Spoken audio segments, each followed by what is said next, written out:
Welcome to the stage, gentlemen. Honored to have you joining us today. Super excited to talk about Unvault and DIVIT and all that you're building. Truly mean it when I say pushing the space forward. Honored to be partnering with you all. Yes, this is a sponsored interview, but it's not just because they were willing to support us financially. It's something I'm extremely passionate about. I've been beating the royalty drum long before this. We went into it deep on Friday with another guest, and I just said it. I'm just going to flash this chart and then I'll do a proper introduction. I literally went and looked in real time as we were having the conversation, and my reaction was a genuine reaction. I'm floored that in the last week, you see here's top revenue. So normies, Pudgy Penguins, Bored Ape Yacht Club. Then you scroll down a little bit and look at top royalties over the last week. Brand new mint, brand new mint, brand new mint. OG mint that's moved to a royalty protected contract. A mint from about a year ago that has royalties protected. What don't you see on here? In the top last week, the top royalties, you don't see apes, you don't see pudgies, you don't see moonbirds, despite them doing the volume sales. Like, people are buying them. Volume last week, pudgies are number 2, apes number 3. Then you got a couple of ordinals, but just wild to me that. I'm sorry, that was trading revenue. Looking at volume, it goes Pudgy Penguins, CryptoPunks, which have always been free. Apes, number 4.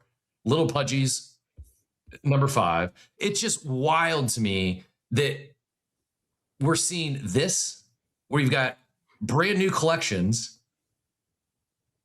Like, that's 40, like, is it sustainable? Are they getting more because they're new and it would just mint it out and you're seeing some flipper volume and some position? Yeah, sure.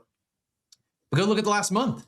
Last month, you see Del Mundo's, Good Vibes Club. Then you got Pudgy. Then you got Bored Ape Yacht Club. Then Quirkies again. Then Normies. I don't think it's been out a full month yet. Then Moonbirds. And I'm not knocking Bored Apes. I'm not knocking Pudgy Penguins. I'm not knocking Moonbirds.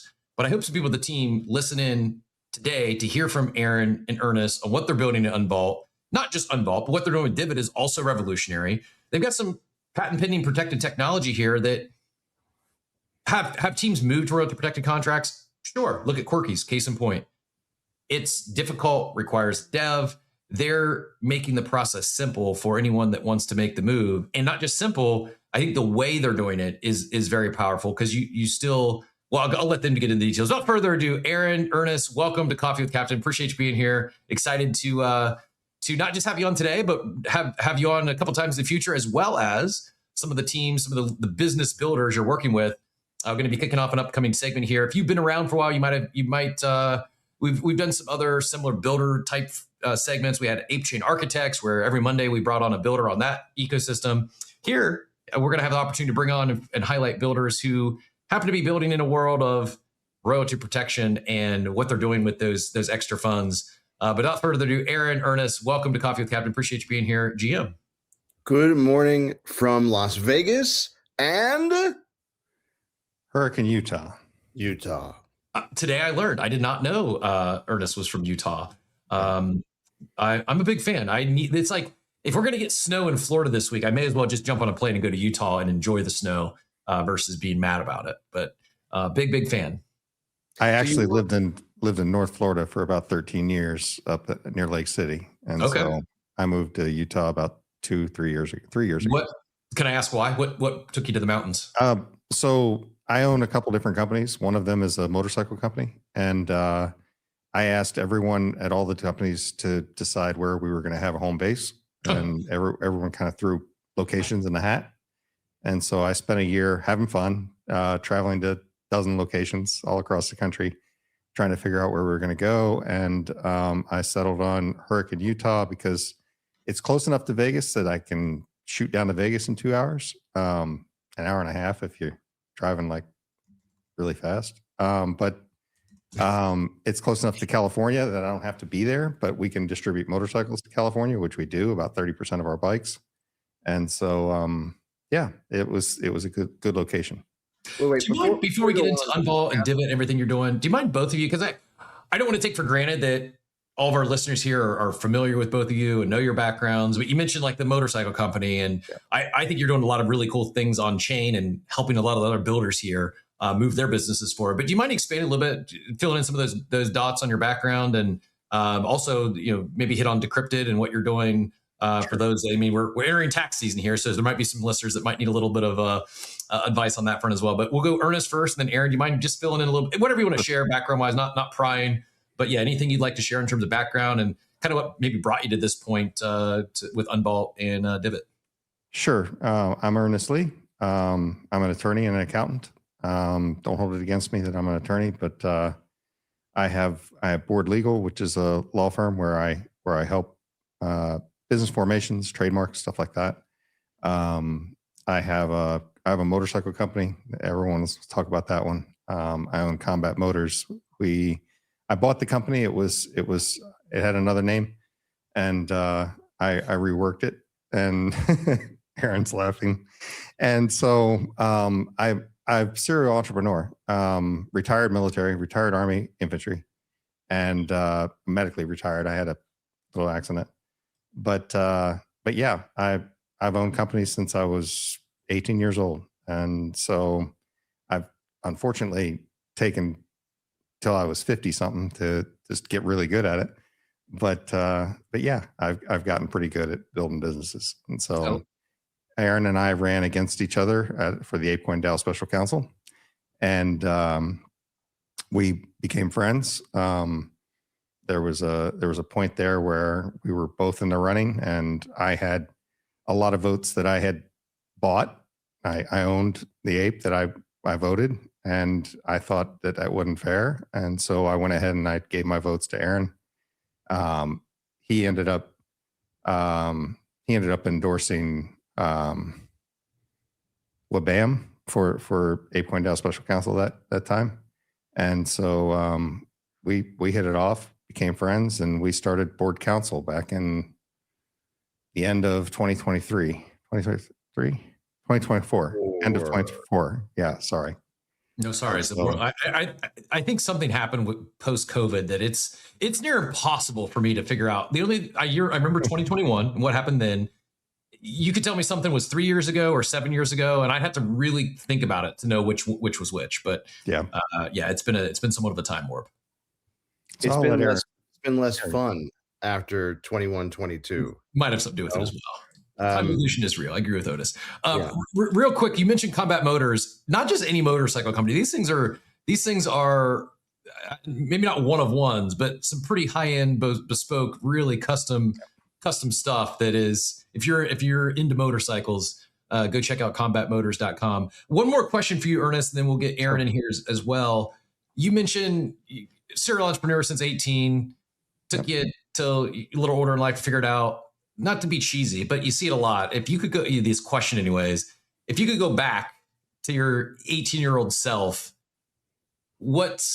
sometimes it's not what you would do, but what you would not do. What's maybe a singular piece of advice, if you could think of something that you would tell your younger self in the world of entrepreneurship and business that you've learned the hard way maybe, but what would that piece of advice be if you go back and talk to your 18-year-old self? I would not mix business with family. That's my biggest thing, is that I did for a while. I ended up firing my brother. I ended up actually having one of my managers fire my brother because he didn't show up to work one time, and we didn't speak for years. And I hate that. But just, my first business was a taxi cab business that I was in with my dad, and we were at each other all the time, and it didn't work well. And so I feel like business and family should be separated. Yeah, I would agree. I'm not going to go there, but my wireless venture, and then my phone repair franchise, more so in the phone repair franchise, my ex-wife was involved, and it was a bootstrap startup. We had ups and downs, and ultimately accomplished the vision, the goal. It's we had took a big swing, and ultimately it worked, but inevitably it added additional stress and pressure in our relationship, because there was just, like, I was always wired. Anything I was doing, I couldn't turn the switch off. Like, I was always, even though I was there, like dinner or kids game or something, I mentally wasn't there often. That was a me problem, but it was just, it's very difficult to separate the two, right? It's very difficult to go hang out with family and enjoy a dinner or a night out and not think about or talk about your day. And sometimes it's not always a good conversation. Anyways, yeah, I would agree. That's probably the same advice I would give myself is keep the two separate, especially relationships on the, significant other or husband. I know there's power couples, husband, wife teams, but yeah, I would run it back differently if I could. I just fired my 5-year-old. Her coffee is absolute crap. I was like, get me some coffee. It's disgusting. Gone. Go back to your room. You're punished. I get it. Yeah, I would. I probably should have put my kids to more to work than I did. But I will save us, Aaron. Tell us a little about yourself now that we've. I somehow managed to bring ex-wives into the conversation this morning. Tell us, give us a little more of your background. I mentioned DAOs. I had forgotten the two of you ran against each other. And as soon as you started saying that, I vividly remembered then the delegation of votes. And but yeah, tell us a little more about your journey for those who might not be familiar, and ultimately what led, from your perspective, what led you to Unvault and DIVIT and ultimately partnered up with Ernest. Yeah, you during your introduction, you said maybe they can solve DAOs, and I'm like, haven't we done enough? Haven't we done enough with the DAO? We are solving royalties, we are solving cross-chain distribution. You want us to also solve DAOs? Okay, we'll work on Sunday this week. Okay, fine, you got it. I know we're kind of joking there, but are you completely done with DAOs? It was a failed experiment, or do you kind of agree with me that like there's something there that I actually am optimistic. I think we will see a DAO 2.0. I think AI agents might play a big role in the administration, a lot of the stuff that gets like the bottlenecks, if you will. I think it could be a lot more efficient, and maybe you see some more momentum there. But are you like 50-50? I don't know. Are you still bullish DAOs in the future, or it's over? And whether you're involved with it or not, I'm just curious, like your high level, do you think DAOs have another shot, I guess? The great thing about Unvault and DIVIT is that we literally can work with any collection or entity. And so DAOs, bring it on.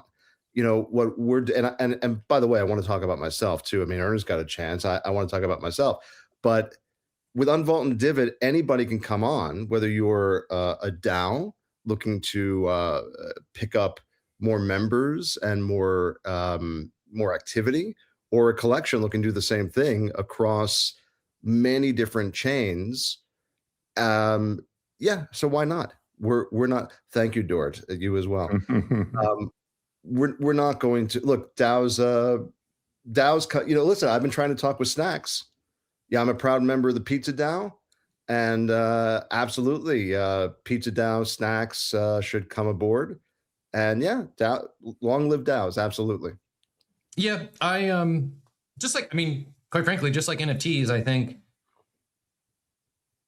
they're going to evolve. There's going to be an iteration that I don't think. I mean, NFTs aren't going anywhere, and very similar. I think DAOs aren't going anywhere. There is a lot of good examples. I think we maybe just got a little over our skis. We got a little too, not even just like valuations, but too quickly making them more than what they really were. And Pizza DAO is a great example of one that's a thriving community that's been around, I think, since 21, 22, and it's hard to go to a crypto conference or an in real life event that's related to this space and not have a side event that's sponsored by a Pizza DAO. I know. I've done events. We had comedy shows at the same event as Pizza DAO, and we had to stop doing comedy shows at the same events as Pizza DAO because they were too insane.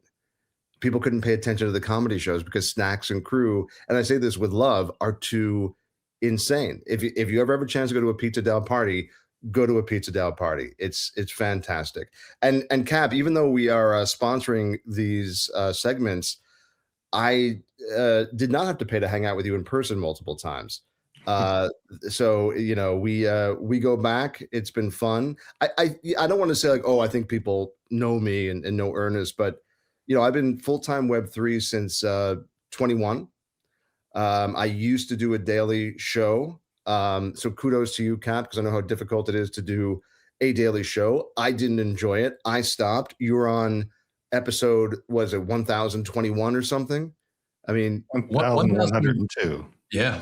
1,100. We just toppled over 1,100, but it's okay. I won't hold it against you for congratulations. sure. Thank you. And by the way, I remember, I brought this up to a founder last week. I remember getting yelled at. I'm not going to say by you. Let's just blame Steve. I remember getting yelled at about saying royalties and migrated contracts should be tied to club utility, events, all kinds of things, like ask people to migrate, and those that do, give them the perks. Yep. And no, how can you? Why? So, and again, I'm taking time away from myself to talk about myself, but I want to say that I think it's very important. I think royalties are very important. So my point that I'm coming to is that I'll sure. I'm born and raised in New York. Okay. Lived there, for a very long time, Manhattan, etc. Comedian for 30 years. Trained in Chicago with the Second City, IO. If anybody wants to look up Del Close, I trained with him. Ran my own comedy business. I was a serial entrepreneur, just not in the same vein, comedy wise. I actually met my wife doing comedy. She was a comedian too. We got married at the Friars Club in New York. I used to teach comedy at Princeton University. And then we pumped out a bunch of kids and said, Manhattan life is not for us. And so we loaded up the car, moved out to Beverly. No, we did live in LA for a couple of years, but ended up in Las Vegas, which I actually love living in Las Vegas. I minted my ape in Las Vegas. So been here since 17, throughout the whole pandemic, throughout the whole, big push for NFTs. And one of the reasons I got into NFTs, by the way, is because, being a comedian for almost my entire adult life, comedians get treated like shit all the time. It's very hard. Like, like the big comedians, but there are thousands, probably tens of thousands of comedians who are just struggling. And when I heard about NFTs, I thought, here is a way for artists of all kinds to gain royalties on their IP without giving up true ownership of it. Now, PFPs, digital art, yes, you can give up ownership of it, and that's fantastic.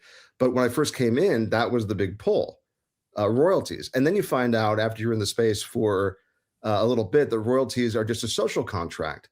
They're not built in. But the social contract in 2021, 2022 was sacrosanct. No, that's not the right word. Is that the right word? That's too big a word for me. So I need Steve to help me out with that one. That's they were concrete. If anybody didn't pay a royalty, it was like hush hush OTC. You didn't talk about it because you were ashamed, right? And then the space started to turn a little bit into code is law, right? And then you had a couple of collections. You had one collection in particular, I think it was D God, say, forget royalties. And you had one NFT trading platform in particular, I think it was Magic Eden, say royalties are going to be optional for this collection. Then it spread out to other collections, and OpenSea said, well, we're losing trading volume, so we're going to do it too. And then it became sort of a race to the bottom. And listen, I am like 25% degen on my grandfather's side. Okay. I love making money with NFTs and, it used to be comedy. Now it's NFTs and digital stuff. I get, I want to make money too. I love degens. That's fine. But once we go full degen and we click the button to turn the pictures off, right? And we say, we need 100% of this as opposed to 97.5% of it. We've done the experiment. We see where the market goes. And it's not just royalties, but the switch to full degen with the trading platforms chasing after that, with the collections having to figure out monetization without any royalties coming in, we see how that has worked out. And the answer is not great. Yep. Is it the only thing? No. Is it a big thing? I think yes. And so after a while, and I got into NFTs in 2021 when all the comedy clubs closed, and I lost all my gigs. And I decided, let me learn a new career, focused on writing, but also really focused on NFTs, which I looked at in 2017. I was like, this is really interesting, and then kind of like forgot about it again until 2020. Got full time. Ended up meeting Ernest 2023, 2024. We actually met in, was it Austin? We did. We met in Austin. I think it was Austin, and shared information about what brought you together in Austin. Well, I was doing the comedy show during Consensus, and Ernest just goes to all the events, and we were running, and it was during the time we were running against each other. We met up for coffee, and unfortunately not with Captain, and we hit it off. I shared everything I knew about DAOs, about the space. Ernest is very smart, obviously, and we hit it off. And it was not too long after and Ernest, I wish you would have let me tell the story about you giving me your votes, because I think it's better when I tell it, as opposed to like, hey, I did this great thing. I could say Ernest did this great thing. It was really, really selfless. But I said, we should work together. And it took me about 6 months of nudging Ernest every once in a while ago, we should work together. We should work together. And then finally, we decided to work together. One of the first things we did was acquire bulls on the block. Mm-hmm. I could not get a bull on the block during mint. It was a huge gas war. And then I ended up, partially owning the whole collection with Ernest. So that was not on my 2024 bingo card. But that was really cool because I love the history of NFTs. And then we kept talking about royalties, and how do we monetize? How do we help the community? How do we, and it just came to a point where we said to each other, well, it's not legal to share royalties with your with your holders. It's a security, and we said, well, okay, fine. So is there a way that we can have the holders share in royalties with, in a legal way? And so, Ernest being a lawyer, me being a creative genius, Ernest is as well, we came up with this idea called the DIVIT, where collections take a certain percentage of royalties. Some collections have done 50%, some have done 100%, some have done less, and they put it aside. And if you are a holder of that collection and you follow their rules, which generally are pretty simple, like don't list, right? Then per NFT that you own, usually you get a certain percentage of those royalties. Now, it is because you are licensing back your IP, your art, your character, to the collection to use in like social media posts. Good morning from, my weirdo character. They're not going to take and open a restaurant or put you on beer, although that would be cool. It's like minor things, and even if you're not used, even if your PFP isn't used, you still get to earn part of that pool. And so at the end of it, if the collection is given away 50%, you're getting a piece of that 50% for being in that DIVIT pool. Voila, you can share royalties and not go to the pokey, not have the FBI knock down your door. And so that is the DIVIT. And we've been doing it, just Ernest and I. LiveFast has been helping us with the numbers. God bless LiveFast.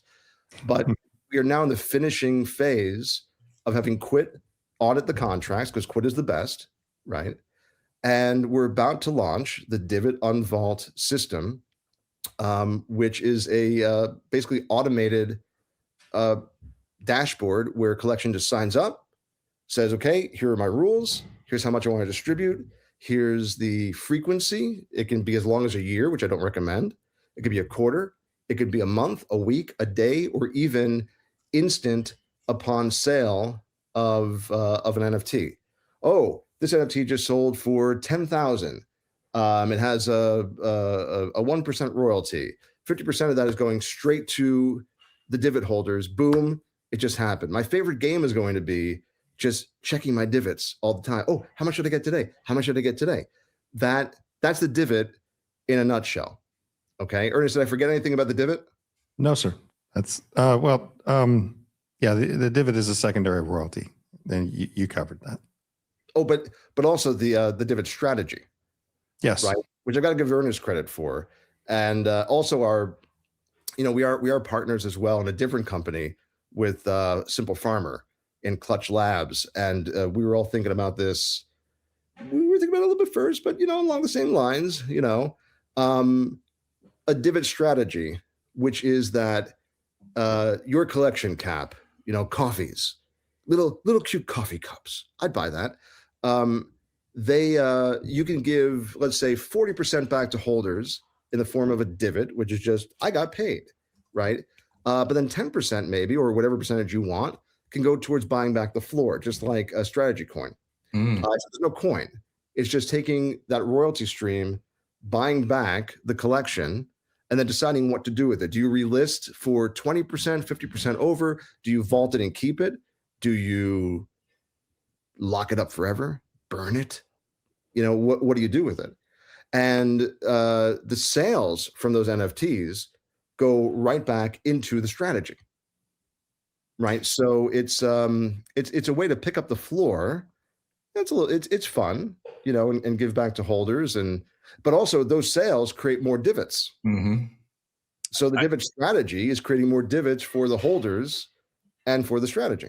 You mentioned Simple Farmer. I think the last time he was on the show, I used the example of hypers on Hyperliquid, and they do token buybacks. They buy back the hype token with the revenue. Very successful perp decks and generate a lot of revenue. And I'm assuming it still holds true today with 4.6% listed. But we did the math, and the amount, if they just took one day out of the month, and instead of buying hype token, bought hyper floor, there would be no floor. It basically, like, one day of revenue would buy every single NFT listed on the market. This was back when we did the math. Then could have changed now, but necessity is the mother of invention. Okay, and God bless TokenWorks and every other scheme. And when I say scheme, I mean the British sense, not like the James Bond villain sense. But every scheme that innovators, founders have had to come up with to try to monetize because nobody will pay royalties anymore. Right. There have been so many, and some of them are really great. But when push comes to shove, just use the divot, give people back money, let people go divot shopping for the collections that are enabling the divot, and just get royalties back. Right. And the thing is that Ernest and I, we've created this new infrastructure, not just because we're evil geniuses, which we are, but also because we truly, principally believe in royalties from a principled point of view. Same. We believe. You had mentioned royalties for years. Cap, you had mentioned the top collections in the last 7 days that on royalties, and I pulled up a little script that I borrowed and rewrote. And Pudgy Penguins has missed out on $62,000 in royalties in the last 7 days. Jeez, in a week. Little Pudgies has missed out on 22,000. Milady's 18. Moonbird's $8,000. Azuki's $8,000. Doodle's $7,000. Bored Ape Yacht Club $7,000. At a 1% royalty, they would have had $7,000. It's wild. So there you go. It really is wild. I mean, divot, very cool concept. I love it.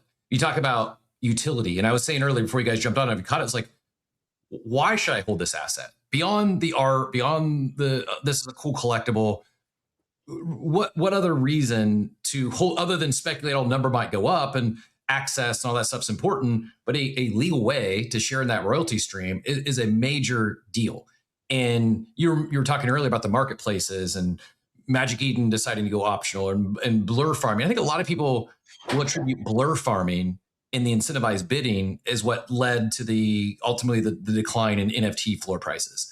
While I don't dispute that, I think maybe as big, if not a bigger of an impact in terms of the state of NFTs today wasn't just incentivized bidding in the blur farming season, but that's what led to, quite frankly, not the elimination, but the significant reduction in royalties.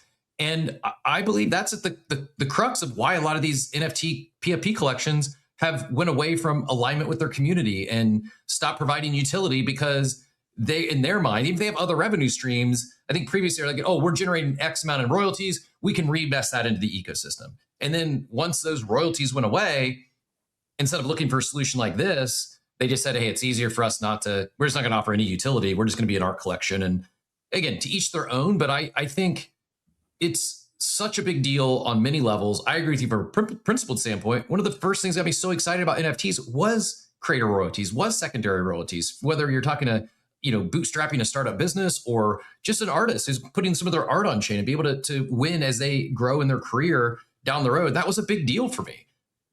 I remember, Cap, being in a space with Beeple, back in, I think it was 21 on, it wasn't a space, it was a clubhouse room or whatever we called it.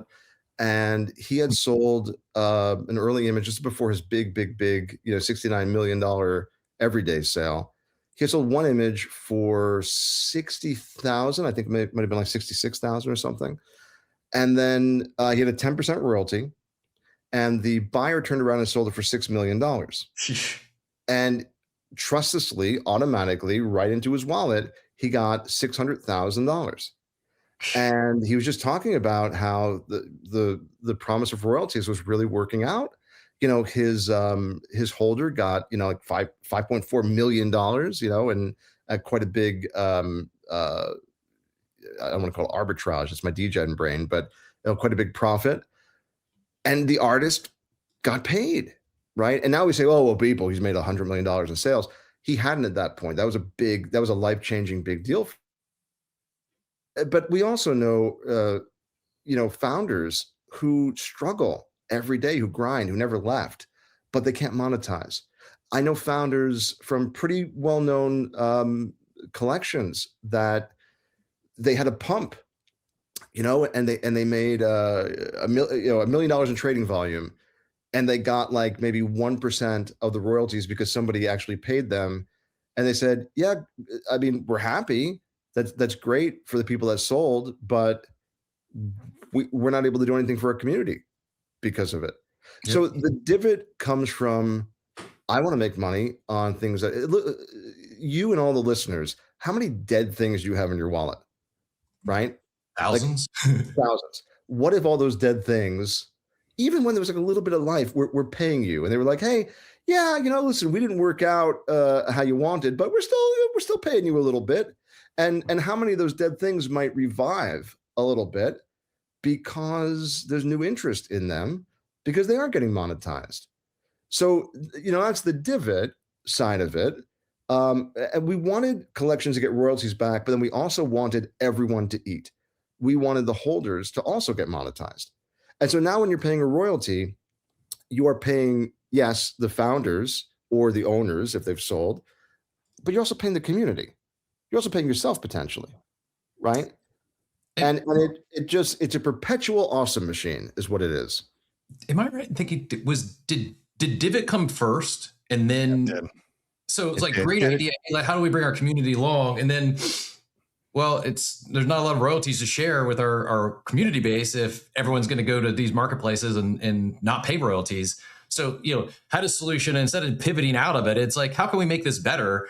And Unvault, I really think, is, again, if we have people asking about other collections right now, and if for instance, Diego, longtime friend of the show here, asked, like, if you can check on your script there, how's Klanos looking the last week? I'm not sure if it includes Solana-based collections or not, but it doesn't. It's just EVMs. I guess my Klanos looking great, very handsome. The ability to not just share with your holders and communities, and to your point, some collections may choose to do that, some may not, but having the option to do so, having the option to generate this revenue stream. Look at, again, I don't think it's a coincidence that you look at the top performing collections this year, and it's those that are earning royalties, those that have royalty protected contracts. Quirkies is one that they did it the hard way, pre-Unvault. And again, it's ran up to a 0.9 floor price. I think part of it's not just is that bringing in extra revenue and royalties for the collection and the team. It's also, I believe, royalties mitigate against farmers. It mitigates against short-term flippers. And that's the only pushback I've heard from teams. I'm not going to name names, but one of the larger projects, it was on one of these charts we talked about a little bit ago. They've pushed back. They said, well, we're fine with no royalties because we want the volume of flippers. And what does that do? Like, maybe if you're brand new and you need to capture attention, you need to see a bunch of volume. But again, look at all the current ones that, like, from Normies to Del Mundos and all these ones they all have protected royalties. It's not helping. It's not preventing them from catching attention. And it's mitigating farmers that are just going to come in, buy, and then dump into bids. It hurts momentum. It hurts the community. So I think there's even some beyond just bringing in that added revenue for the team and potentially leveraging DIVIT and sharing that with the holders, but also you talk about alignment, and I need to think of a better way to land the plane here, but it is really truly aligned with the holder base, because the team is like, hey, we're not looking to attract those that are just purely out to have a short-term flip. They want to buy this asset, have no interest in the brand, no interest in what you're building. They're just looking to sell it at a higher price, or not even worse is they're just looking at farm points and dump it into bids. Like, that's just. We want those degens as well. We welcome the bots. We welcome the traders, because it creates volume, which creates royalties. Now you can say, well, maybe they'll go to collections that don't have a royalty on it. But when every collection starts to have a royalty, except for a few outliers, there's not going to be anywhere for them to go. So what are they going to do? They'll still make money. And also think about it like this. Like, if you're somebody that goes, I don't want to pay royalties. I don't want to pay royalties. You have to tend to your garden. Okay. You can only go to your garden and pull up things without replanting things enough times, and then your garden dies, right? You give back 1 or 2 or 3% to the collection. They're able to pay staff. They're able to do events. They're able to give back to the community. They're able to do many, many things. And then people want to buy. And then you can go back and you can sell again. And yes, you'll make 2% less or whatever it is, but you can keep going back. And maybe you find that your plants have grown. They're bigger. They're more robust, right? And so royalties feed everyone, including your degen future self. If you want to keep going back to the garden, you have to replant, and that's what royalties are. And that's also where Unvault comes in. I mean, we've talked about the DIVIT, and DIVIT being the thing we invented before we invented Unvault. But Unvault allows NFT projects to enable their holders to move from one chain to the next. And so that's cool. But it also allows them to enable their holders to move to a royalty enforced contract, not a 721C, let's say. And so by having that ability and then incentivizing that activity with the DIVIT, that's where you really cross the T's and dot the I's. Yep. And so, yeah. Wait, Ernest, I'm sorry. I have to, I hate to do this. Yeah, We do this all the time on our Tuesday and Thursday show. Is it okay if I talk about the Tuesday and Thursday show, Cap? Go for it. Yeah, if you got a link and you want to pin it up top, by all means. I can't even do that because my phone is in the other room because I can't turn the volume off when I'm on stage. Before Ernest popped on pre-show, and that was true story. I used to do that all the time. Instead of I'd plug it into headphones, I'd take the phone, I'd throw it in the other room, throw it in a closet somewhere, and the future trick though, just get you some of these. We call them Steves, the Apple wired headphones. Plug them into the phone, turn all the way down, and that can work as well. But yeah, anyways, go ahead. Plug your Tuesday. So, now, right. Well, listen. Oh yeah, our show Tuesday and Thursdays at 11 a.m. Pacific time. Sorry, 2 p.m. for your audience. 2 p.m. On the Unvault X profile. We talk about not just Unvault and DIVIT, but the space in general, NFTs, what's going on. Everybody's welcome to come up and ask us questions, grill us, even disagree with us. That's okay. We love that. But Ernest, I have to correct a little bit because you're saying move from chain to chain. I say move because that's how people understand it. That's how people understand it. I understand. It's a vault and unvault system. I know you understand it. You're the co-inventor of it. But to tell people, we're not actually migrating your NFTs from chain to chain. Although we do offer a very easy, like click a button and migrate your collection from a non-royalty enforced contract to a royalty enforced contract. And don't even get me started about that. But what we are doing is vaulting, locking up an NFT on, let's say, ETH mainnet. Okay. And then unvaulting.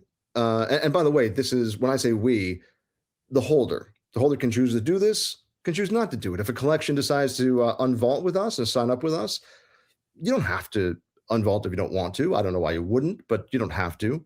So you have an NFT on ETH mainnet, right?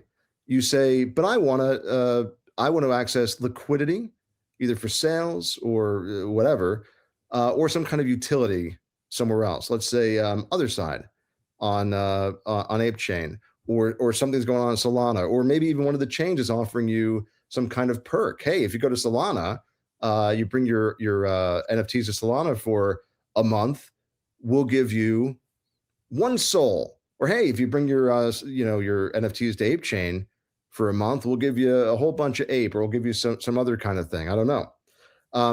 So you lock it up in the vault. It's escrow. The only entity that can take it out is you, assuming you still own the NFT, right?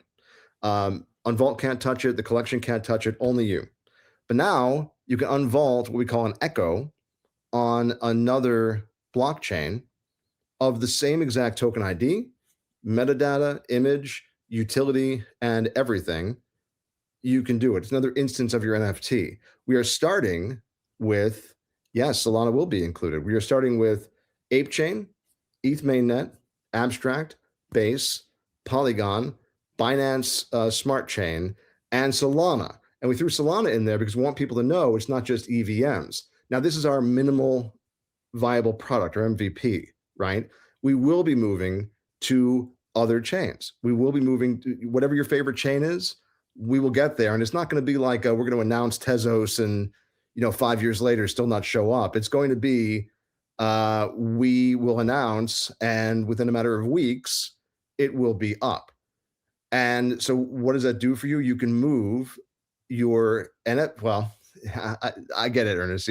You can have your NFTs appear on all those chains, and there's no dilution because only one of the instances could be active at any given time. Okay. And just to confirm, if I decide I want to go back, I can unvault it back on, if it's a ETH NFT, back on mainnet ETH and still have my original asset, right? Yes. The only caveat to that is if a royalty, if it's 0721 or a non-royalty enforced contract collection says, we want to migrate to a new collection, new contract with royalty enforcement, they do have the option of locking the originals up and not giving access to them. Now, obviously, they're going to tell everybody they're doing that. We'll have a big warning thing, when to do it. But that's the only. And now, by the way, that's reversible too. We're not burning your originals, right? We're not sending them to the bad wallet, right? The collection can say, you know what? The space has changed, and it is now normal that all of the marketplaces are enforcing royalties. You can have your originals back if you want. Yep. Right. I think it's a really big deal, at least for me personally. For some, they may not care. For some of these, like, again, the objection, why wouldn't you move to royalty protected contracts? I'm like, well, provenance matters.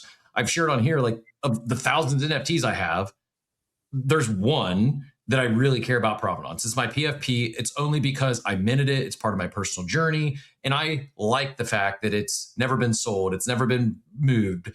There's others that have moved to new contracts. As far as I know, most, if not all of them, it's when they do that, the original's burnt. And that's just, there's never any going back. Now, you can ask, why would I ever go back? I don't know. I just, if you're telling me I've got to burn it to get on the new contract, to get this new access utility, there's, an emotional decision I need to make. Call me if you want, I don't care. But if you're telling me I can move, I can get access and get the utility, the perks. And if I ever still want to really desire to get my OG NFT back that I minted and it has that provenance, I still can. Oh, the decision you made. Like it's okay. It's no brainer then. Like why wouldn't I? I think that's a big differentiator from all the other any other attempts I've seen at royalty protected contracts or migrating to. It's and I'm not taking a shot at Quirkies or Chimpers or any of the others that have done this recently. I think it's great that they made the move. They're ahead of the space, but just having that ability that knowing my original asset's not going forever, it's just vaulted until I decide to get it back. That's a big deal. Well, listen, I'll say this to Chimpers and Quirkies, and we love those guys, by the way. Depending on what they did with the originals, if they come to Unvault, they can still offer the originals back. Ernest is like, we're going to talk to our dev about that. I'm trying to figure that one out, but we'll figure it out. I'm fairly certain they can. Now, talking about Provenance, by the way. So one of the very cool things about Unvault, which by the way, is the Unvault platform where you can switch from chain to chain. It's also the DIVIT platform where you can see your divots and see all the history of that, whether you're the collection or whether you're the collector.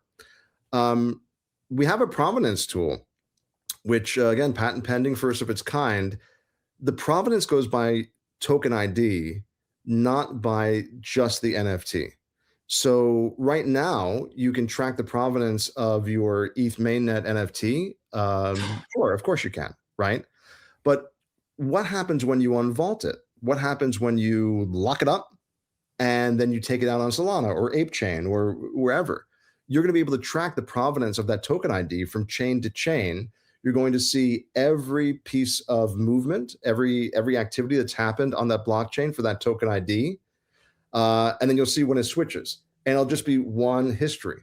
So the provenance, basically what we're doing is we're making the collection as opposed to being tied to a specific contract or a blockchain. Your collection is everywhere. Your personal NFT is everywhere, and you can still track the provenance of it. You're not losing it. In fact, you're enhancing it. So, we're OGs. Like, we care about that kind of stuff. Provenance, royalties, even letting people not do this, right? You don't have to. Like Bulls on the Block, for instance, we are tracking royalties, which, we're currently not on a royalty enforced contract. We will be once Unvault launches. We're tracking royalties since July. And once DIVIT launches, coming very soon, Unvault launches, those who have held and not listed will get a DIVIT, except they have to unvault to a royalty enforced contract. And so once they do that, they can share in it. It helps us reward holders that are not just loyal, but active. How many, what's the point of rewarding all holders when some of them might, God bless their memory, literally be dead, right? Or even worse, they've left the space, right? And they're not coming back. Why should they get a piece of the DIVIT, as opposed to like the OG Bull on the Block holders that have been here since the beginning, or here in the last year, or even pick it up now? They're active. They're taking action. As a collection owner, you can incentivize those who help your collection and those who are loyal. I love it. Do you mind if we get a question? Ben Glorious has been super patient. Hand's probably getting tired by now. Do you mind if we let him get in here with a quick question? Questions. Ben Glorious, GM, if you're still there, appreciate your patience. Question for Ernest and Aaron.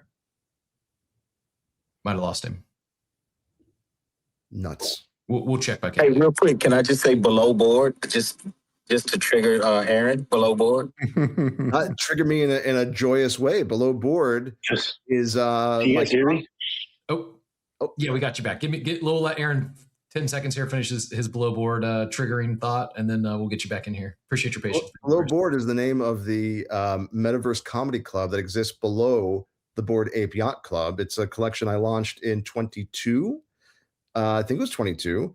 And that's where we did our comedy shows from, not just this beautiful Metaverse Club, but also in person around the world at different events, including Ape Fest and Portugal and Vegas and all over the place. And you better believe that on below board is going to be unvaulted and have the divvy. The problem is that there are basically none for sale. So good luck picking them up, but God bless you for being an OG below board holder. I love you, and we'll make sure you're taken care of. I was just gonna say, oh yes, sir. OG mentor the legendary. Pleasure to meet you in Vegas. Sorry, Cap. It's great to hang out with you, man. Appreciate you jumping in there. And yeah, I am. I would be disappointed if we don't have at least a below board experience at the clubhouse when that thing opens in Miami. I'm hoping they build a basement just for below board personally. But I mean, I've definitely mentioned that on Board Ape Yacht Club. Remember the Discord chats? One of the first chats said, "Is it true that Board Ape Yacht Club is opening up a comedy club in the basement called Below Board that I'm booking?" Amazing. Now, I will say basements in Miami is, it might quite literally be a swamp. It might be a little musty and smelly, but maybe like first floor, one of those like faux basements where it's not actually below ground, but I digress. It would be like every comedy club I've ever performed at. Yeah, go ahead. Real ape shit. Can you guys hear me there? We got you. Wow. Appreciate your patience. Question? Guys, wow. Great work. First time I'm hearing about this, but I love what you guys are doing. That makes perfect sense to me on bringing back royalties. So I'm a dev guy, so I'm just trying to think this out. My question is, I guess I have two. One, can't you wrap the vault wrapper so you can avoid royalties? That was always a problem in the past. And then secondly, isn't this all contingent on like marketplaces and like the collections kind of like getting to critical mass of sales occurring of vault assets over assets that are not vaulted? Did I understand that correctly? Well, let's start with your second question. Ernest, you sound like you I was just it is dependent on marketplaces. And so Unvault is a marketplace. And so we will show the other marketplaces what they can do. We have patent pending technology that we're using on the marketplace, but we're certainly willing to license that, no charge to the other marketplaces. But they'll be able to show exactly what we show on the Unvault marketplace, and we think that's important to show them what it can be. Yeah, and so to further what Ernest is saying, one of our patent submissions right now is the actual marketplace to show a collection across all chains at the same time. Because one of the questions we keep getting is, well, when I go to OpenSea, how in the hell am I going to search for, because it is 7 different contracts with only one NFT, one chain active at any given time. How in the hell am I going to search on OpenSea? My answer used to be, I don't give an F. Because I'm a little bit more competitive maybe than Ernest. And Ernest saying, no, we should license them. No, I don't want. But Ernest has convinced me. Yes, we are happy to license this to OpenSea, to Magic Eden, and we're happy to license it for free for the good of the community.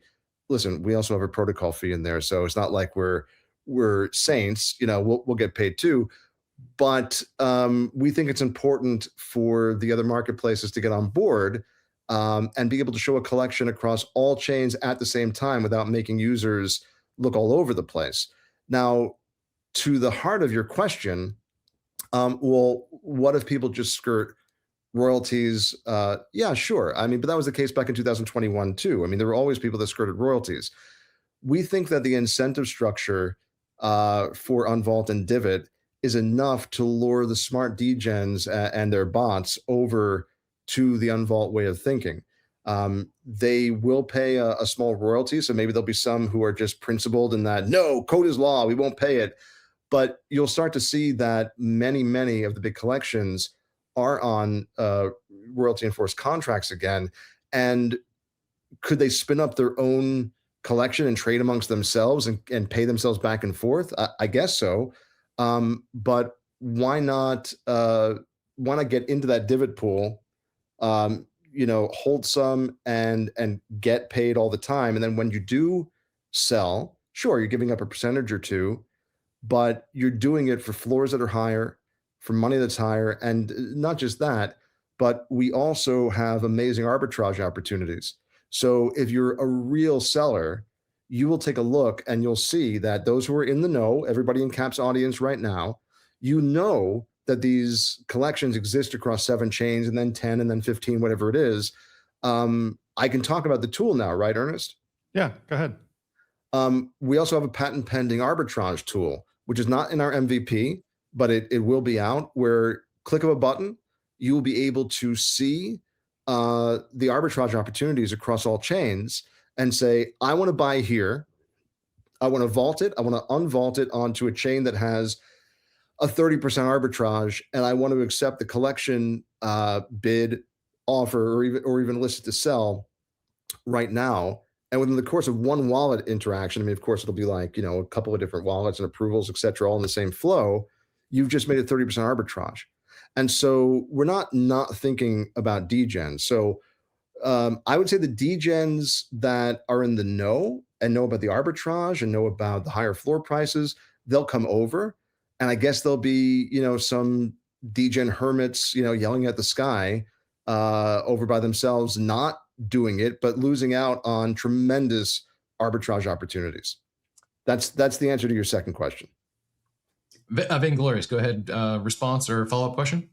Honestly, that was great. I get it. I like what you're thinking, and it just needs collections to push it in their communities, and I think it can work. I was part of a bunch of collections that I helped with the smart contract with, like 50 of them, and I would recommend to some of them for sure.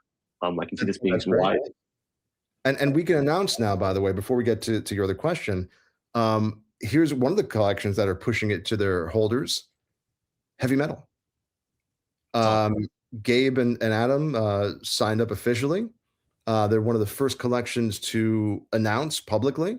We have others that are in the wings, waiting to announce. Adam Weitzman and Gabe are no joke. That's a major player in the space. Great guy, both of them. And we're proud of the fact. Adam has one of my motorcycles too. Full disclosure. I Yes. didn't know that, but I when I met him in Vegas last year, we were in an elevator and we were talking through all the different businesses and things we do and everything. And I said, yeah, and I own a motorcycle company. He goes, which one? I said, Combat Motors. He goes, really? He goes, show me his phone. He's like, That's awesome. I have one. I'm like, oh, that's cool. That's cool.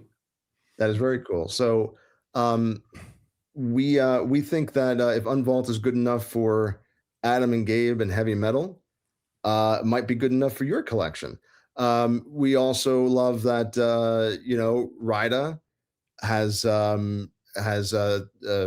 G's coming aboard as well. I mean, of course, our collection, Bulls on the Block, our partner collection with Simple Farmer, Clutch Puppies, of course, and then the OG for DIVIT, STK and Dolls, who we love John Winchell and John Dark and their art. They took a chance on us, and we love those guys. We not financial advice, but they're going to be one of the first collections unvaulted, and we listen. This is not just like a 2-week meta kind of thing. This is the new infrastructure, because right now, if you are a collection on any chain, you are missing out on probably 75%, 90% of the liquidity and the trading on all the other chains. When you unvault, you're missing out on nothing. Okay, an ape chain project can start to show up in the top 10 of Solana. A Solana project can show up on the top 10 of ape chain. You will get eyes from all the collectors, all the degens across every chain. If you were looking to sell, right, you will get the liquidity available on every chain. You don't just have to say, who's going to buy this on Base? You can say, who's going to buy this that likes NFTs across all chains? So, listen, if you're a small collection, a medium-sized collection that's been grinding, we want to talk to you because we've been there and we love grinders and we want to help you grow by getting the liquidity of every chain and more unique wallet holders and more community and more active members, your Discord or your live events, whatever it is, it won't just be, oh, here's a bunch of guys from base. It'll be like, here are the Solana bros and gals. Here are the ape chain on toppers. Here are the ETH maxis. You're not even going to know what chain people love, but you're giving people the opportunity to buy your collection and hold your collection on the chain that they're comfortable with, in the crypto that they're comfortable with. I mean, we've gotten a lot of messages, Cap, that people have said several times. Like Ernest and I bought Claynosaurs. We love Claynosaurs. And we've heard people say to us that knew about Unvault, oh, there's another person that they said they'd buy Claynosaurs, but they never touched Solana, right? Well, we'd love Claynosaurs to come aboard, and everybody could buy a Claynosaur no matter where they are, right? Yeah. So we're expanding to let everybody in. And so yeah, we're happy about the heavy metal partnership and Awesome. Clutch Buddies. And Yeah, also the marketplace itself will accept cross-chain payments for NFTs, and it'll deliver cross-chain. So you can select which chain you want your NFT delivered on when you buy it on the Unvault marketplace. that's cool. So I could buy Claynos on in this scenario, in this hypothetical example, I could buy a Clayno with Ape and have it delivered on ETH mainnet if I wanted. That's right. Yes. Yeah, assuming Claynos came on. Yeah. Right. And Cap, not just that, and we won't get too much into this today, but we are also the first true cross-chain minting platform. That was the next question. Hizzy asked in chat, will we have a launch pad, the ability to mint from Unvault, or is it just for everything already on chain or minted elsewhere? So We've built it. Quid is auditing it. We're finishing up the front end touches. But just to explain, this is not like when people say, "Oh, we're a multi-chain mint," and they put 500 on Solana and they put 500 on Ape Chain, and you can buy both. And oh, isn't this interesting? And again, God bless the innovators. What we have built, patent pending, is a technology where every chain that we support will have the mint. So we're going to mint Blowies, which the name won't be Blowies, but it's a collection that we have of dolphins. That's why they're called Blowies, of course, right? And I can't wait to launch this collection. The collection is all about just like hanging out with dolphins and being good. The dolphins are trying to sneak into Bored Ape Yacht Club because the apes won't let them in. And so they dress up like Bored Apes, but they're horrible at disguises.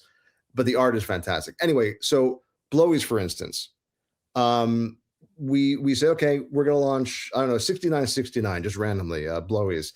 But we're going to launch it on Base, Abstract, ETH mainnet, Ape Chain, Polygon, Binance Smart Chain, and Solana. And we're also looking at Robinhood, although that's in testnet right now, right?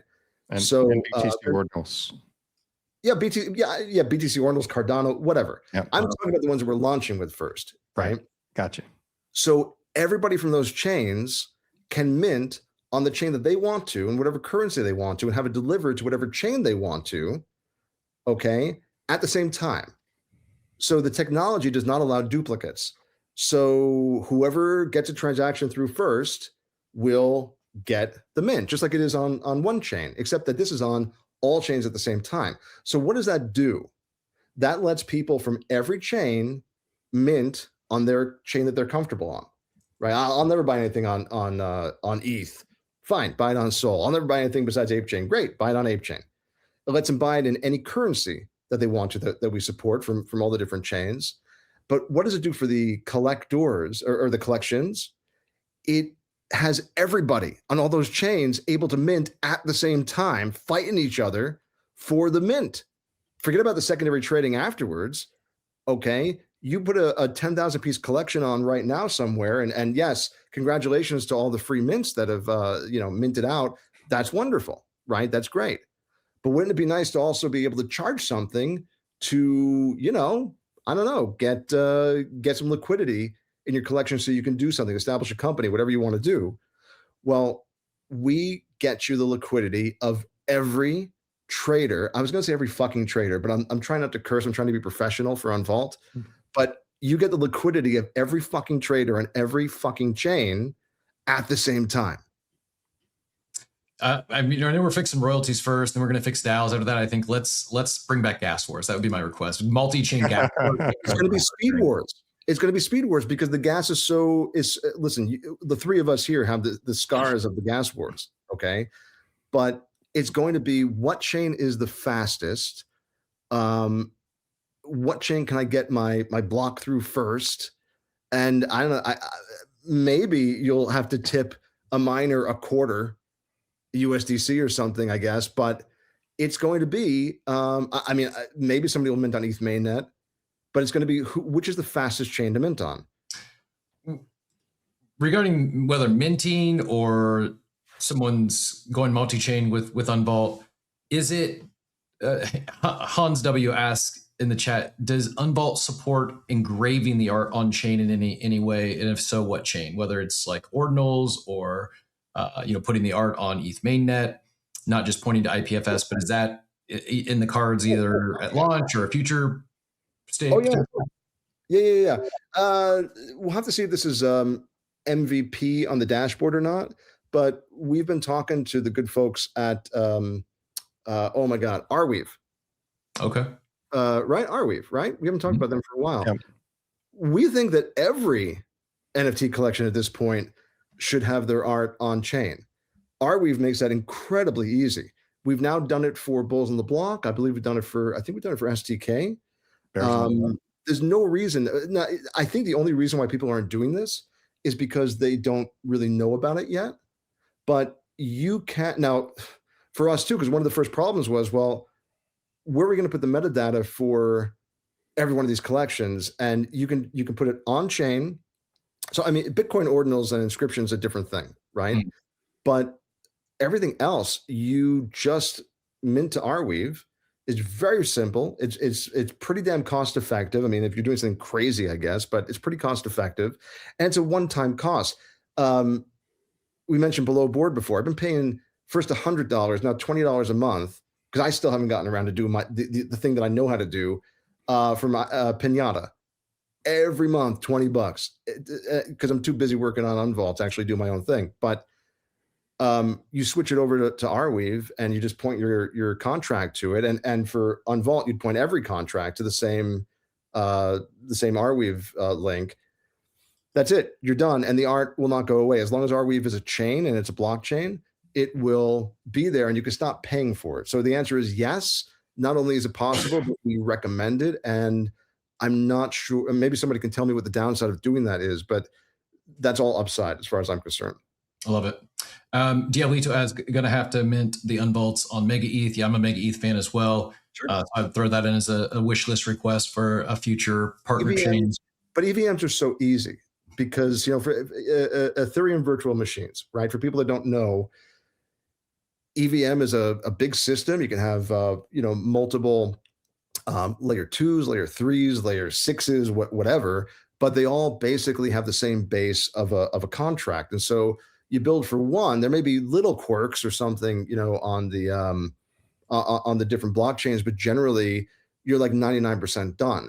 So we keep surprising our dev by saying, oh, by the way, we're adding Polygon. Oh, by the way, we're adding Binance Smart Chain. Oh, by the way, we're adding what's the latest one we added? I can't remember, but the EVMs are super simple. So Mega ETH and Robinhood and whatever. I mean, those. I mean, Ernest, we have to make sure that we do like a big countdown and like, oh, this is such a big deal. But honestly, I'm gonna take it as a secret. It's not that big of a deal to add those things. Well, I agree. Liquidity is a big deal.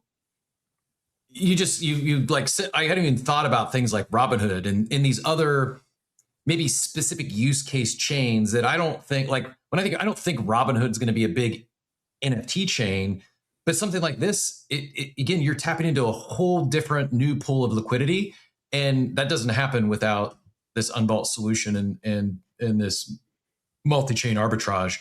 I know we've kept you guys longer than initially anticipated. I appreciate all your time today. I appreciate all the questions, comments. Vanglorious, thanks for jumping up. Proof Alpha Degen, all the questions in the chat. If anyone does have any additional questions for the guys, we'll do our best to get them all answered. Just drop those in the chat, or if you want to throw in a request to join us here, we can probably keep them for a few more minutes. One I mean, I'm just going to show it again. This is actually, I just saw a post from Carl, who's looking at this is just like a 30-day snapshot of, 30-day chart for NFTs.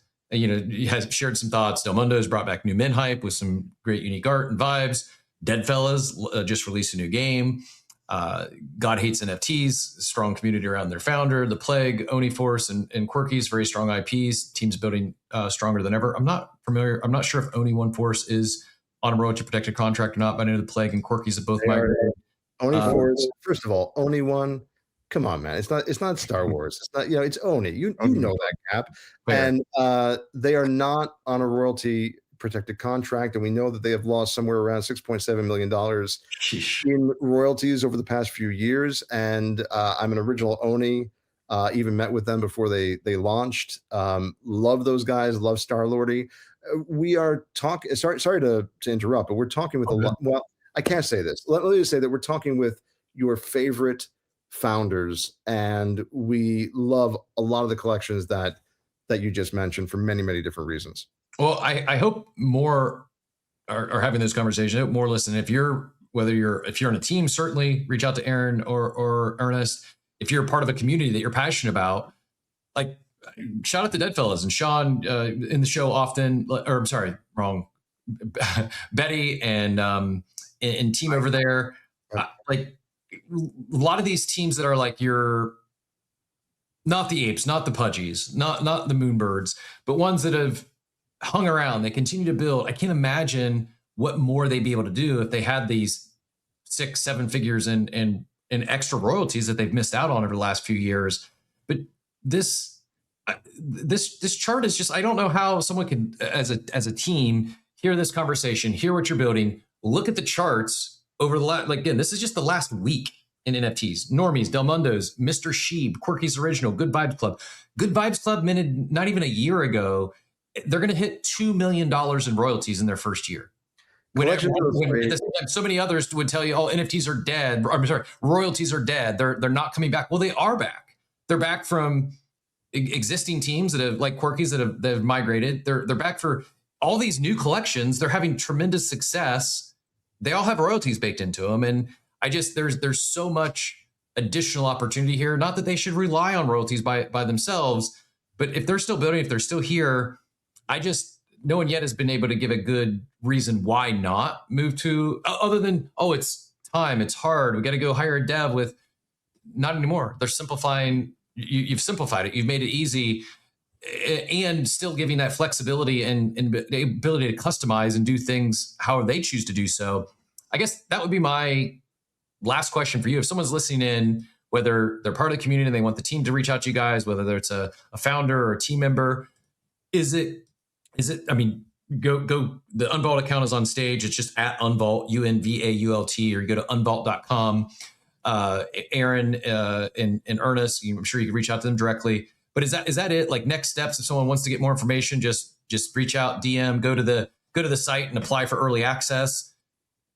And then I guess the follow-up question is like, what I know you said quits auditing the contract. Are we talking days, weeks, months? When do you expect, or best case scenario, likely scenario as far as the marketplace going live? And best case scenario is that we launched 2 months ago, but we want to do things the correct way, and so that's why we hired Quit and the best dev team. So Quit's in the middle of audits. He's auditing Unvault and DIVIT, and also our DAMS, digital asset management system. And usually in an audit, for people that don't know, they look it over, make sure there are no security flaws, make sure it's doing everything it's supposed to be done. They give notes back. Your dev then makes corrections, additions, etc. Our dev is amazing, works fast. Quit is amazing, works fast. I don't know, 30 days, 60 days, everything, once everything is audited and we feel safe, and comfortable, then it's time to go. And I'll say that I understand why older communities, older teams, etc., are they want to move slowly. I get it, because it's forget about the psychological warfare that we've all been through. You want to make sure your community is going to be into it. You're going to make sure it's going to be healthy for the collection and the company. And so talk with us. Let us explain to you why it is. But we were talking about this in our space on Thursday. A lot of collections are trying to appease the wrong audience. And that is the audience of the floor price and the volume, where you look at even the highest traded collections, 95+% are not listed. And you have all the rest of us going, but we've been holding since mint and we love you guys. It is okay to make money. It is okay for the collections to collect royalties and make money. It is okay for the holders to hold, get a divot, and make money. It is okay for you to sell anytime you want to and make money, and also give back to the community, so that if you have more assets, you can hold them and collect the divvy. Or when you come back into the collection, maybe it's a higher floor price, but you're happy about that. It's okay for everyone to make money. Like, it's all right for the collections to say, we want royalties. And so for all the collections that are not on royalty enforced contracts, it's time to come back to not just making money, but also that principled stance of creators, artists should be paid for their work and effort. And that's okay. We're not just talking to collections, by the way. We're talking to individual artists as well. So yes, talk to us, DM us on Unvault. I mean, if you really want to, you can DM us personally as well. That's okay. And let's get you onboarded. I love it. Otis says, running tally of uncollected royalties of major collections on the site would drive home the value of unvaulting. Not my place to share yet, but I will share one that I got a glimpse of, because I just mentioned Deadfellas and I wondered what they can, I guess, 6 figures. And looks like per the contract data, they've missed out on 144,000 in some change in royalties. I mean, just major. Betty, champion of the space. You know, Psycho's an amazing artist. They're both champions of the space. Betty especially, you know, has been very vocal about royalties in the past. Like, we want them to win. I love Betty and Psych. And I was looking at the wrong line. It's actually 321,000. 321,000 they've missed out on in royalties, on unpaid royalties on those transactions. And for a small team, I don't think they've raised funding. If so, I apologize. If so, I don't think it was a major round, but 321 grand's not nothing. And you're building a game, you're doing stuff. Like, they continue to, they launched another collection on ApeChain. I know they probably generated a little bit there as well, but I'm guessing it pales in comparison what that 321,000 they could have generated just by not doing anything extra, you know, other than, you know, had they had a solution like Unvault in place. Other than being great creators. Last thing for me, probably not, but last thing for me is, you know, there is a reason to onboard now and not wait. I really believe that eventually this is just the infrastructure of NFTs, and everyone will come aboard. The reasons to come on board now: one, we are booking these segments with you, Cap, and we want to highlight communities in front of Coffee with Captain. So if you want your collection to have one of these segments, that's one big reason to do it. Also, we do have a setup fee of 1,000 USDC. That is for before we launch. After we launch, it's going to be a bunch more than that. So we also have a $500 option as well. So that's a reason to save a boatload of money on the setup fee.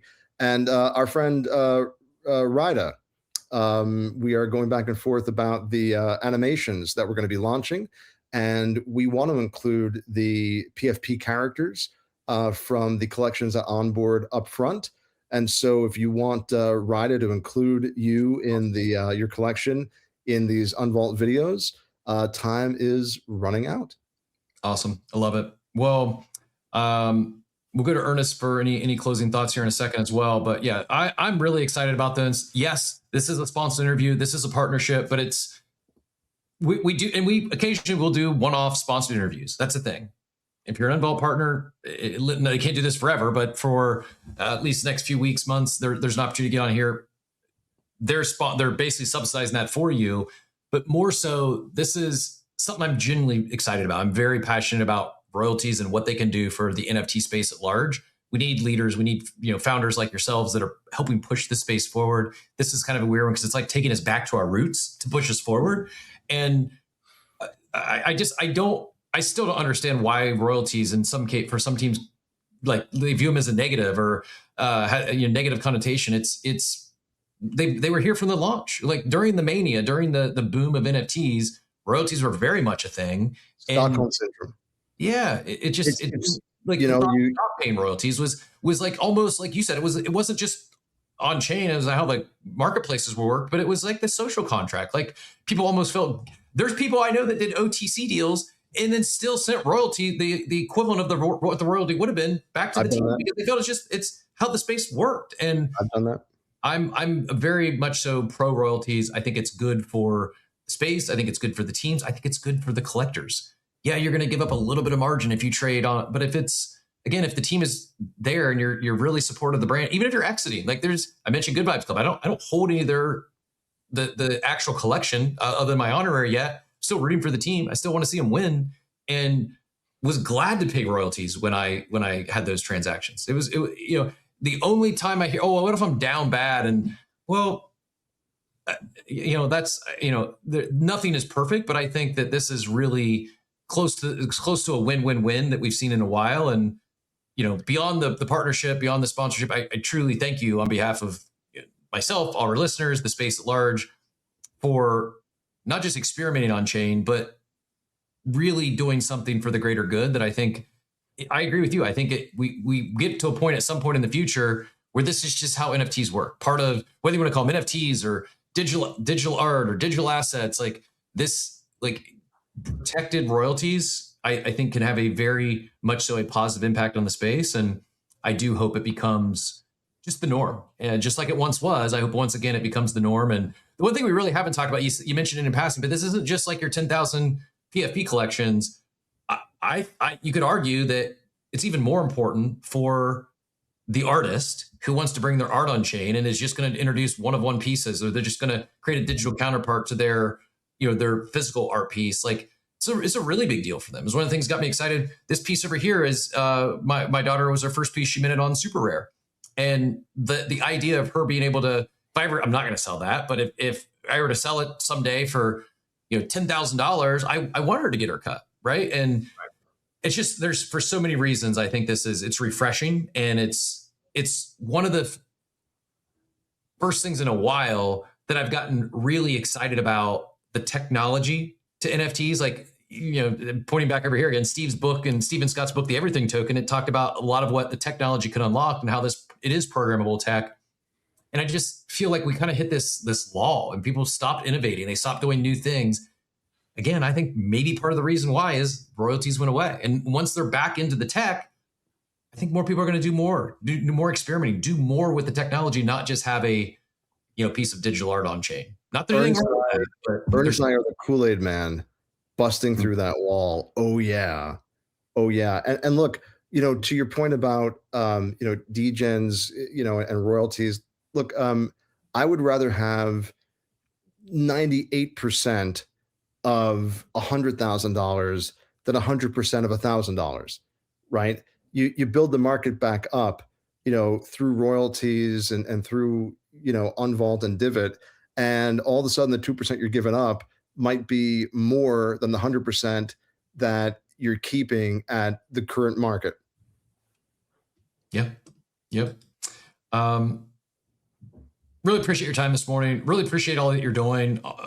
Grateful for the partnership, but just even beyond that, I truly appreciate bringing this back to the space. I think it is really needed. Not everyone agrees with me to this level. Not everyone's as passionate about royalties as I am. Some think I'm crazy, but I really do think that we see more and more of this. Like, watch what happens to these collections. Watch what happens to the communities. Watch where people migrate to. I mean, you're starting to see it with the recent NFT sales, the data. Like, now, will some of those teams just take the royalties and go home? Sure, but they were doing that anyways. Like, this is, I think you'll see a lot more good, a lot more reinvestment into the space, and a lot of value accrual back to whether it's with DIVIT or them just doing more things for the communities and providing utility and perks. It's a lot easier to justify that, even with other streams of revenue, when they can view it as, oh, this is coming from the trading volume. This is coming from directly from our collectors. Let's give them some or all that back in one form or another. But Ernest, any final thoughts, any closing comments, anything that we didn't ask you today that you're hoping to share?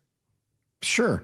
One of the other businesses I own is Decrypted Tax and Decrypted.tax, and we do taxes for U.S. individuals and businesses with digital asset exposure.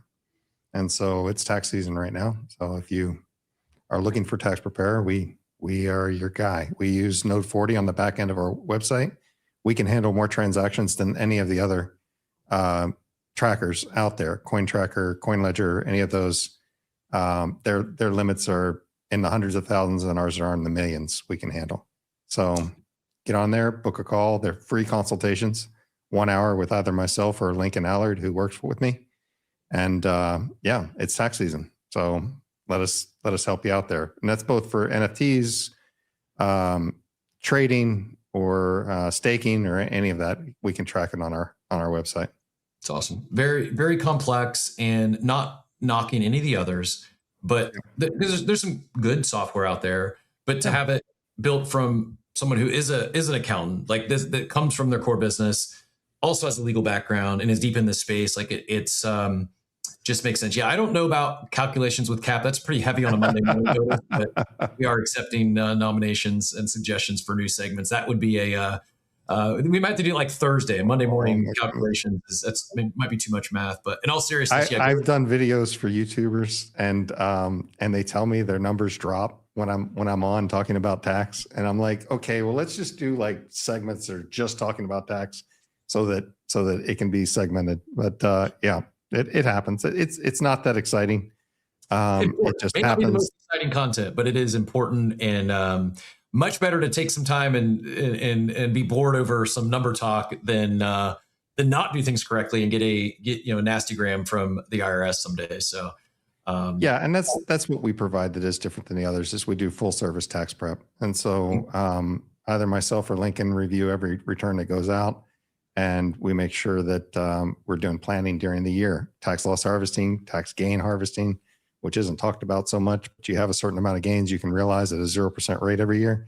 And if you're not realizing that maximum amount for yourself, then you're missing out. Complete hard pivot. But before I go back to Aaron for any closing comments or final words, I did have one more question from the chat. Someone was, Von Frunten was maybe, I don't know if he's questioning your belief in NFTs and long-term plans here, but he said to ask you about your tattoos. For those that might not be familiar. Ask me about my tattoos. Yeah. So I believe in my tattoos. I believe in 40 Yacht Club. I have my ape over here and my M1 mutant over here. I've got a coda on this arm, and I've got a dog on this arm, and I'm in the middle of having my M2 on my back. It's going to go for my entire back piece. So did you have tattoos before the NFT? I did not. I did not have a speck of tattoos until December the 6th of 2024. Amazing. Yeah. And going all in. They say they're addictive. Once you go once you get one, you're going to go back for the other one. This is proof positive. Love it. Also, cars wrapped. I saw the vehicle at Mike Tyson party in Vegas, and yeah, you're certainly a proponent of NFTs, digital art, Yuga, all things Yuga in the Bored Ape Yacht Club.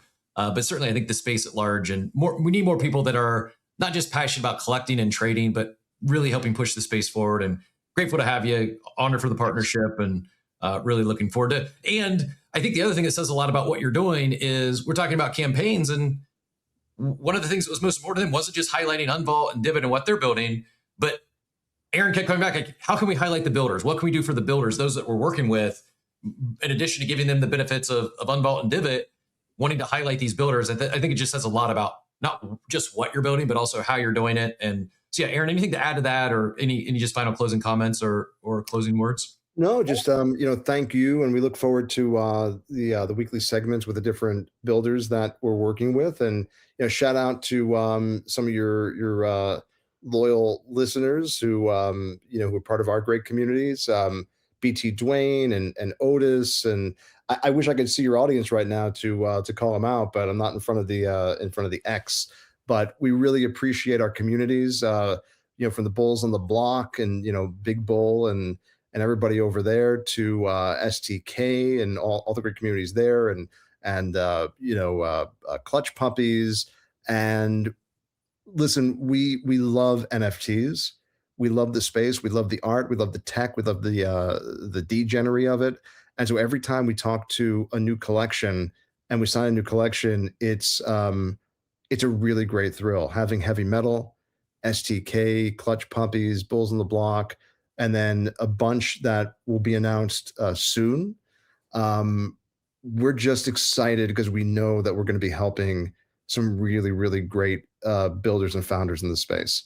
So we can't wait to talk to all the collections. Love it. We're excited to talk to him as well. I am again genuinely excited for this campaign, as much or more than I have any we've ran so far, and we'll find some ways to do some fun stuff for our listeners as well. On anytime there's an opportunity to get back, maybe some of these, especially when we talk about some of these new. We haven't even talked about this, but when the marketplace goes live and some of these new collections, we'll have to see find a way we can get some of our Coffee with Captain community involved in that. Osiris says the apes look so great on that BMW in person. You got some fans, not just the tattoos, but the car wrap as well.